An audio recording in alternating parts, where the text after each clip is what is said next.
with our goals established, we had talked about those before days 1 and 2, which were a couple sessions per day, that we started working in the baby's stall and in the alleyway outside of the stall. And you can see here I'm picking up her feet, and she's backing up as normal. It's just the front feet. Did a little bit of that in the stall. This here, because I didn't have a video of it, I did some of this in the stall, primarily in the alleyway. I did have some video at one time, and hopefully we'll be able to dub that in at some point. But this is going to the round pen and doing it on day 3 and just continuing this. And you can see she's giving to this pressure fairly well. She's turning fairly well, which helps when you're leading to get her to go left and right. As we move forward, you'll see as we're going to the round pen on day 3 again, this is the alleyway where I had done a little bit of that, giving to pressure. Here I'm just getting used to touching her and getting a feel for what she likes and what she'll allow me to do. And here you can see she doesn't really like initially the hands in the face, which is normal, but the rubbing and the touching of the face is important to get them to accept the halter easier and accept us and feel comfortable with us. It's also important because she tends to push into the people who handle her a lot. She wants treats, number one. She wants to be loved on. So some of this is what they do a lot with her. I'm just trying to work towards having her give into some pressure to move out of my space a little bit.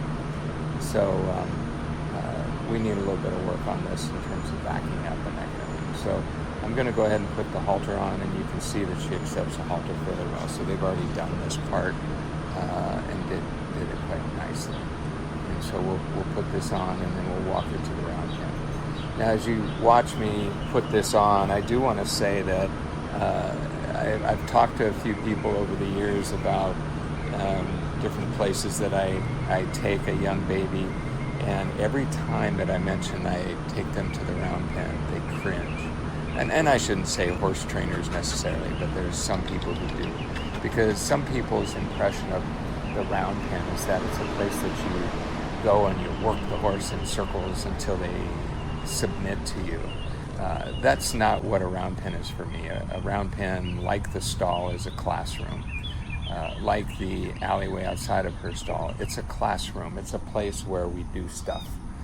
And the nice thing about a round pen is if they decide they want to run away from you, or if you're going to teach them to move out or move away from you and try to gain control of their directions, the round pen is a great place to do that, because it doesn't have a corner and they can't get hung up in the corner.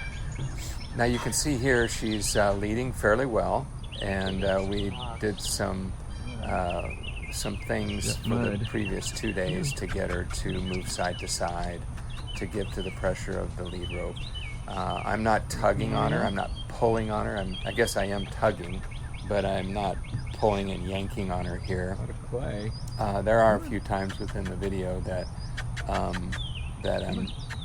she's kind of going the wrong direction. I'm trying to get her to come in a different direction, and so I try to avoid that as much as possible. But we all have our moments where things happen a little differently than planned. So this is the idea, is to move slowly with her. I drop the lead rope so she can move around at free will, and at this point it's about free will and having her want to work with me, and she comes right up to me, no problem. I do periodically here push her nose away to push her out of my space, because she's used to being hugged on and things like that, and those are all good things. We just have to work through this. Now I'm flicking the lead rope up on her back and getting her used to this. I did a little bit of this the day before. I like to swing from in front of them. I like to swing it around their head because when I'm on their back a couple years down the road, I'm going to want to swing a rope off their back. And not that the owners are going to necessarily do that, but I think every horse should get used to those things swinging around their face, things that are touching their back like this. We're eventually going to be putting a saddle blanket on her, maybe some scary feed sacks, those kind of things. Here I am swinging the lead rope, maybe faster than I need to. I'm trying to make the sound more so than be too aggressive with her, but the sound that it makes is what she would hear if we were swinging a rope over her head. So I was just trying to get the sound out of that. I didn't necessarily have to swing it as hard as I did. And now we're back to flicking it at her hindquarters, and she's not scared of it at all. It actually pushes her out. I could probably continue doing this left and right. You'll see me kind of push her out without the lead rope here after a while, but this is kind of what I'm trying to do here. Trying to get her to go left and right. Now some people might think, well, you're scaring her to the left by throwing the rope on the right side. It's an evolution. This baby is going to evolve into, she's already accepted the lead rope, but she's just trying to understand what I want her to do. And at the moment, I'm throwing a rope over there. When she's 2 years old or 4 years old, and I'm flicking a rope over there, she's going to be pretty much standing still while I do this stuff. So part of this is it's a less aggressive way. Now there, she turned towards me because she's already starting to want to rest a little bit. And I'm preferring at this point, I've decided that I want to keep her driving forward.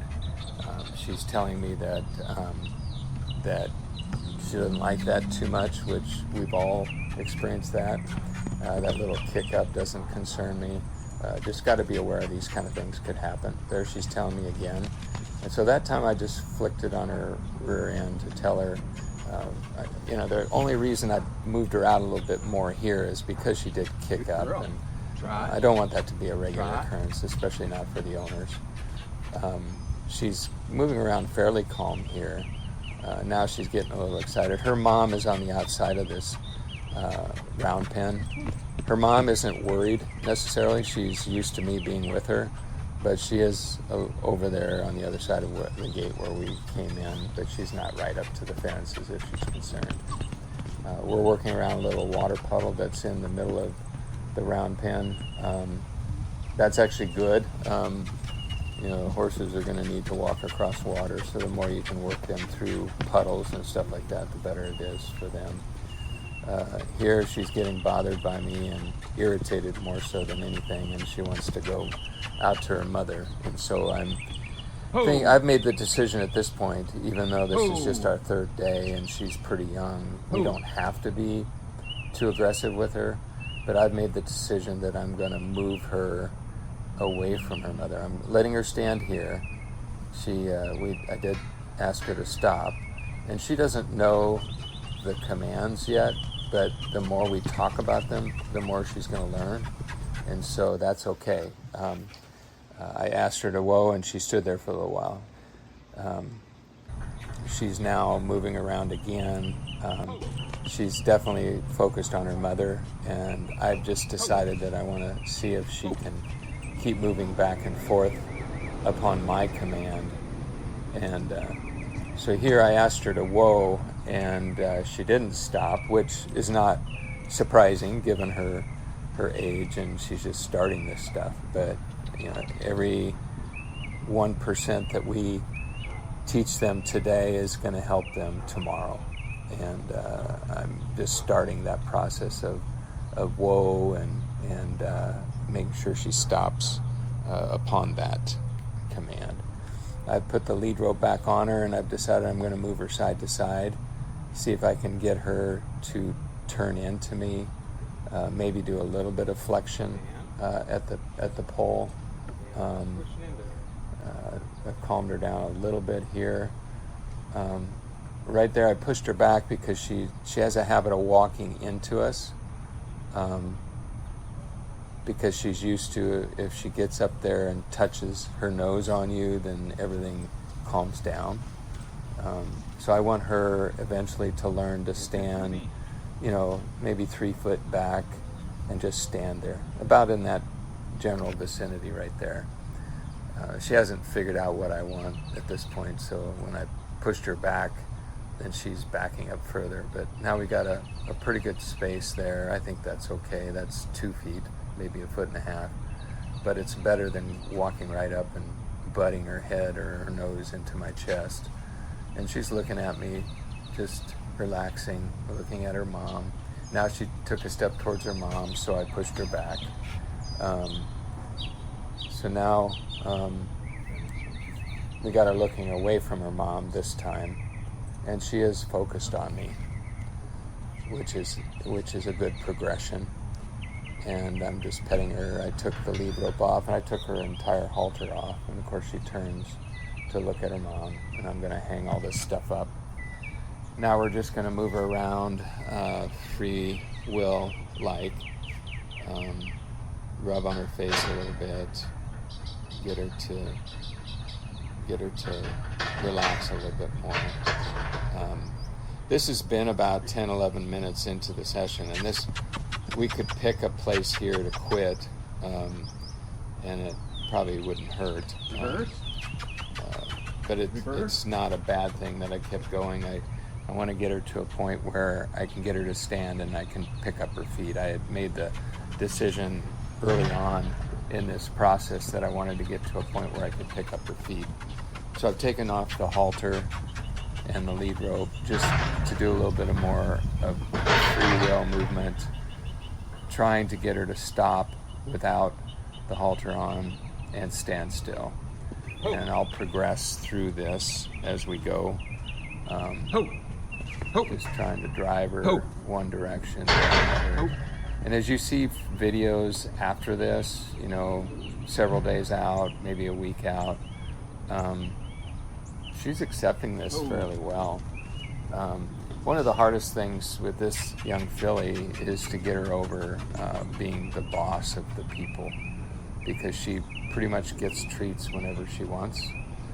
And that's the one downside to spoiling a horse or a dog or whatever you be working with. But she certainly loves being around the people, and so that part of it is licked. We'll just have to work over the next couple years. When we get to riding her in a couple years, we're going to need to really probably separate her more from her mom and get her to respect the space as much as we can. So here we're still just working her around, and this particular video I'm probably gonna take bits and pieces of this and try to use it more for a training session for people who want to learn things that I do. I learn a lot about myself just watching the movements that I personally make. Sometimes I'll make a quick movement, which you have to kind of get to a spot. Now this here, you want to get her to the point where she's not pushing up into you. And I had to basically push her away to keep her from going past me. And I want her to stop, get to a point where she stops doing that, and she will stop on my voice commands and move the other direction. And there's a video from a few months down the road where she faces up nice and walks right to me and does all that good stuff, that a lot of you are doing already. But this is the beginning phases, and this is kind of where we're just trying to make her get used to the process that she'll have repeated for her over time. So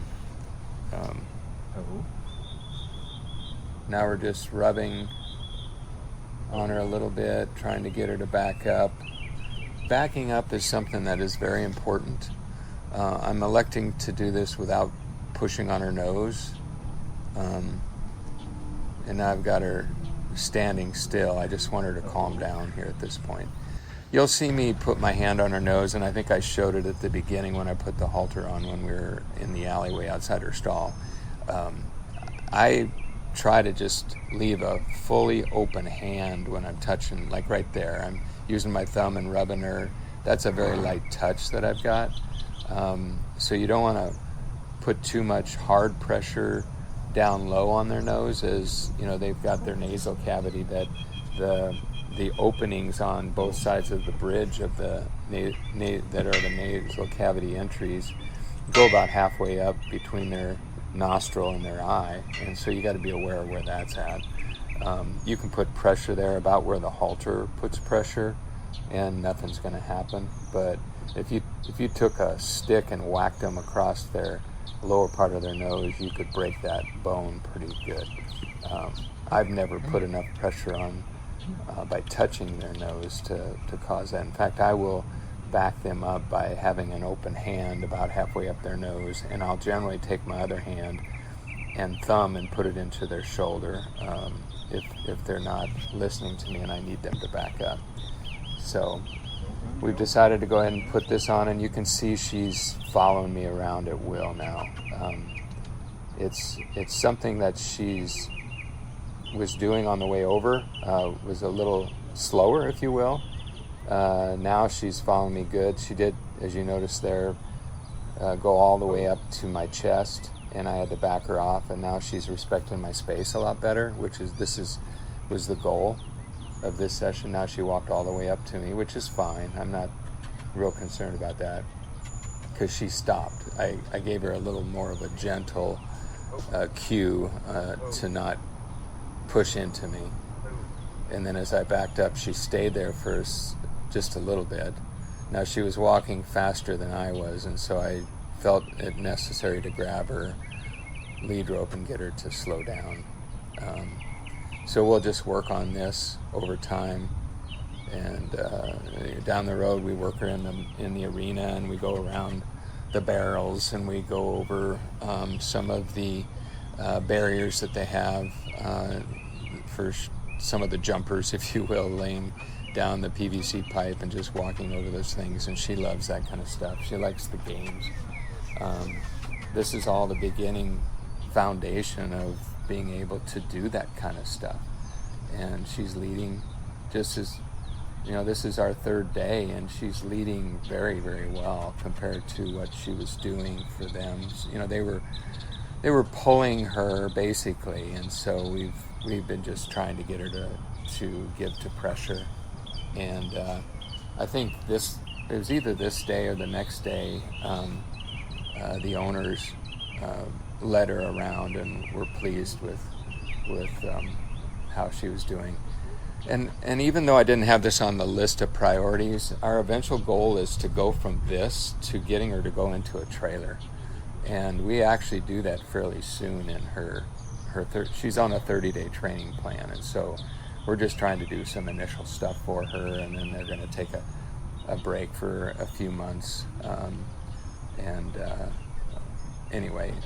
But we do get her into a trailer within a few weeks, I think it is, and I'll show that part of the video later on too.